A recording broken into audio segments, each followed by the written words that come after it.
First umbilical tower there separating from the booster.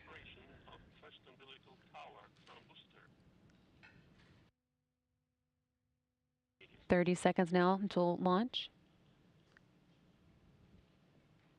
Ground umbilical to the third stage has been disconnected, and in just a moment the second umbilical tower will separate. Power on board. There's the second tower. Command for ignition, oxygen. Launch command has been issued. 7, 6, 5, 4, 3, 2, 1. Engine turbo pump at flight speed. Engines at maximum thrust. Lift off. And there is liftoff of the Soyuz MS-10 to the International Space Station, carrying Nick Hague and Alexey Ovchinin to the orbital complex. This again is Nick Hague's first time to launch to space, and Alexey Ovchinin's second. One copy. Everything is good on board, and we are feeling well. Copy. Burlak 1. Hearing good first stage performance for the Soyuz, delivering 930,000 pounds of thrust from its 4 boosters and single engine. Again, the first stage of the Soyuz measures 68 feet in length and 24 feet in diameter. It's burning liquid fuel for the first 2 minutes and 6 seconds of flight.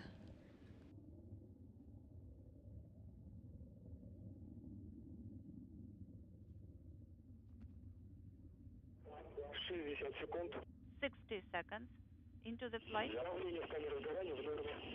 The pressure in the chamber is nominal. Burlak 1, copy. Everything is well on board. They're feeling well. Thank you. Copy. Everything proceeding as intended for today's flight. Now just a little over a minute into it. The velocity of the Soyuz is about 1,100 miles per hour.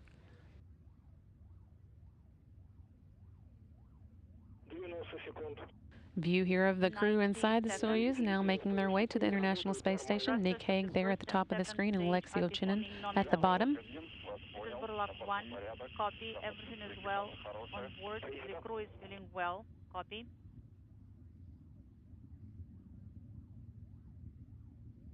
View here of the Soyuz making its way into space.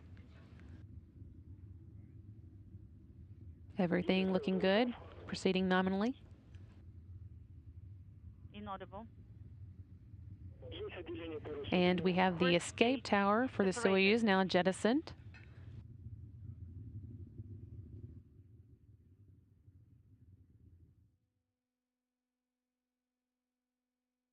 Everything continuing nominally.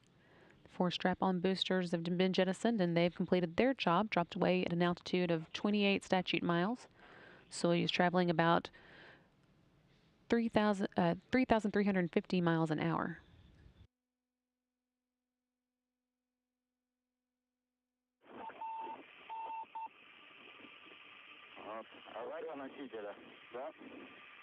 Is it emergency booster 2 minutes 45 seconds? The emergency, the failure of the booster.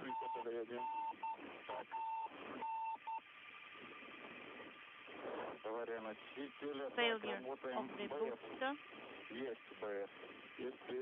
BS, yes, BS. Separation.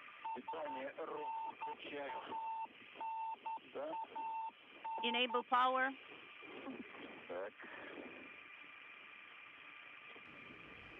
190 seconds into the flight, Soyuz traveling about 4,700 miles per hour. Don't be in a hurry. Burlaki, copy. We are in weightlessness, according to our sensations.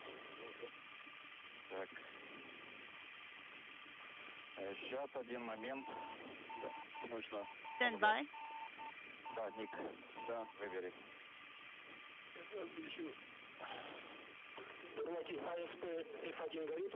Burlaki, do you have F1 illuminated? 11:42:17. Failure. 11:42:17 is the time of the failure. F1 on SP is illuminated. Copy.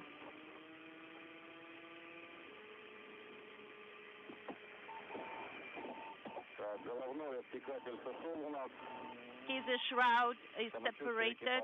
The crew is feeling well. Everything is well on board. We have routes in our hands, and the power is on.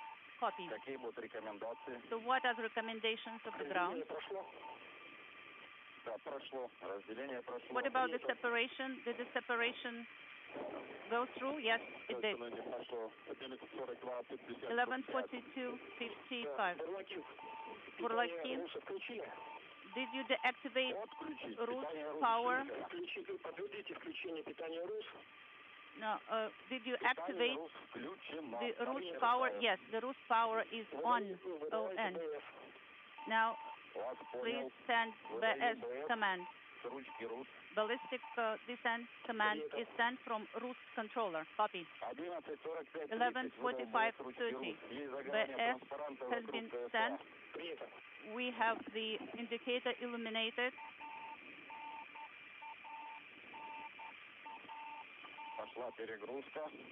The overload has started. Yes, we are getting ready for the deload.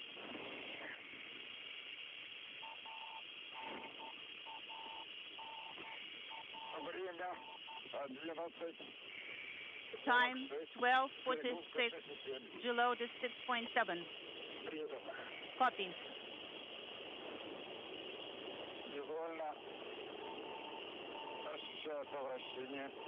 We feeling rotation. The deload is going down. 18:46:20. Deload is 272 and going down.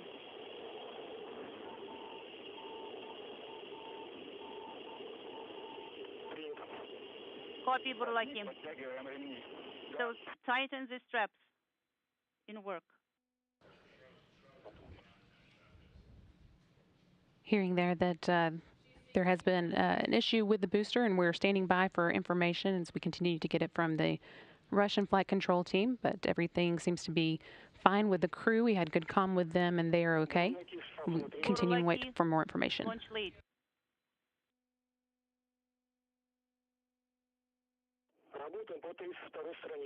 Let's go to page 32, 32.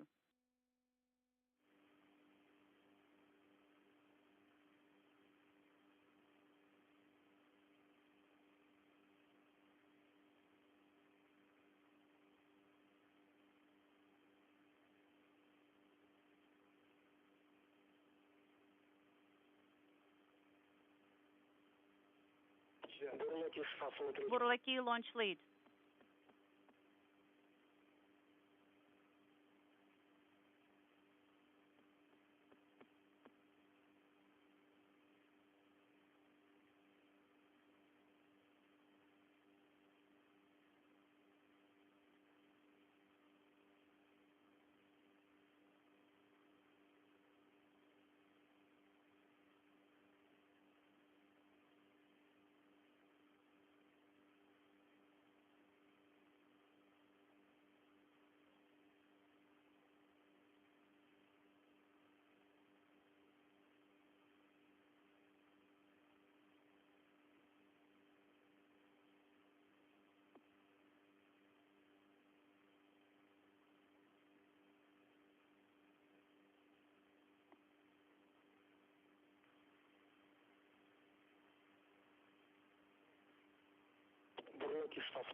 Burlaki, launch lead.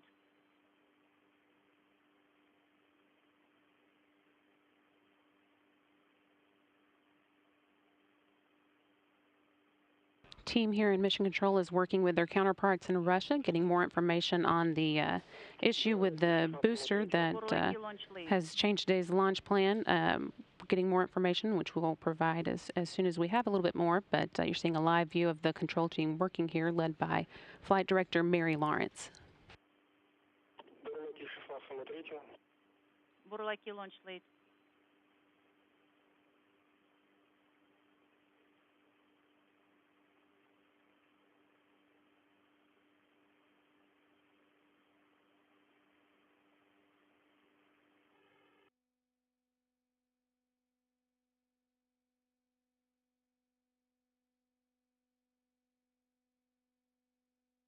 Burlaki launch lead.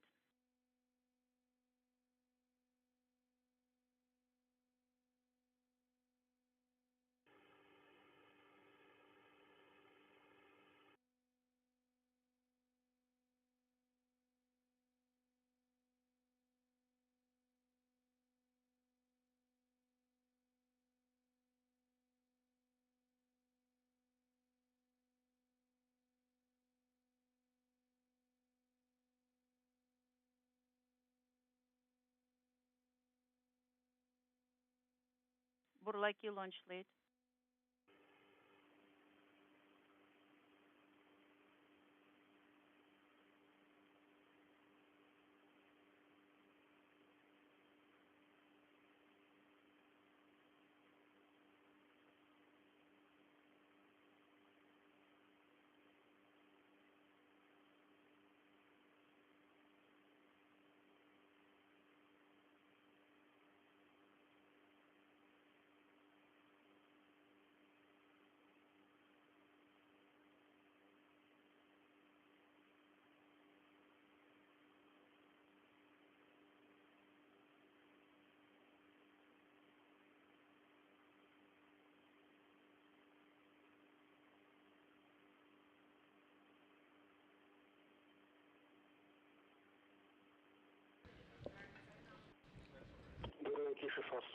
Burlaki launch lead.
Continuing to see here a live view from the Mission Control Center here in Houston, where the team was following along with today's Soyuz MS-10 launch.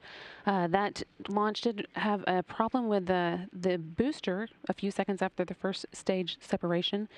And we can confirm now that the crew has started to go into the ballistic descent mode. They'll be going in on a sharp landing today. I think it'll be coming up fairly shortly. And we're continuing to get more information from our counterparts at the Roscosmos Space Agency as we learn more about today's activities and what to expect next as the crew does go through this ballistic descent mode.